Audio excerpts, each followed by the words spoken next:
అందరికీ అనేక అవకాశాలు ఉంటాయి కాబట్టి వాటిని వైపు చూడము. మీకు ఎన్నో స్కిల్స్ ఉండుంటాయి, మీ పేరెంట్స్లో కొందరికి ఎంతో గొప్ప గొప్ప స్కిల్స్ ఉంటాయి, అవి అంతరించిపోతున్న కొన్ని విద్యలు ఉన్నాయి. వాటిని కనుక మీరు కరెక్ట్గా పట్టుకొని వాటిని యూటిలైజ్ చేసుకుని వాటిని మార్కెట్ ప్రాపర్గా చేస్తే డెఫినెట్లీ సక్సెస్ అవుతారు. Don't wait for certain things to come into your way. They will definitely, you have wonderful opportunities around you. You have to look for them.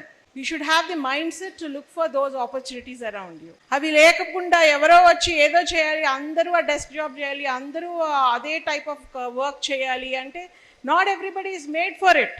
అందరూ ఒకటే టైప్ ఉద్యోగం చేస్తే ఇంతమంది వ్యక్తులు ఎందుకు, ఇన్ని వ్యక్తిత్వాలు ఎందుకండి?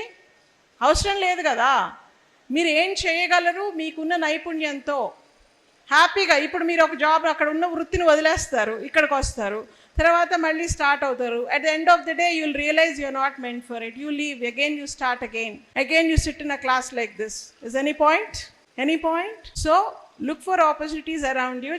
మల్టిపుల్ ఆపర్చునిటీస్ ఉన్నాయండి ప్రతి ఒక్కరికి. మీ కుటుంబ విద్యలు అయి ఉండొచ్చు, మీకు చిన్న పీస్ ఆఫ్ ల్యాండ్ నుండి మీరు చాలా అద్భుతాలు చేయొచ్చు, మీ ఇంటి టెర్రస్ పైన చేయొచ్చు. టెర్రస్ గార్డెనింగ్ చేస్తున్నారు అద్భుతంగా. ఇప్పుడు ఆ ప్రొడ్యూస్తో మీరు ఒక చిన్న మార్కెట్ తయారు చేయొచ్చు, ఆర్గానిక్ వస్తువులతో తయారు చేయొచ్చు. ఆర్గానిక్ సబ్స్టెన్స్కి, ఆర్గానిక్ ప్రొడ్యూస్కి బోల్డంత డిమాండ్ ఉంది. బయోడిగ్రేడబుల్ వస్తువులకి చాలా డిమాండ్ ఉంది. ఎన్ని ఉన్నాయండి ప్రపంచం కోరుకునేవి? అనేకం ఉన్నాయి. మనకి బోల్డని వనరులు ఉన్నాయి.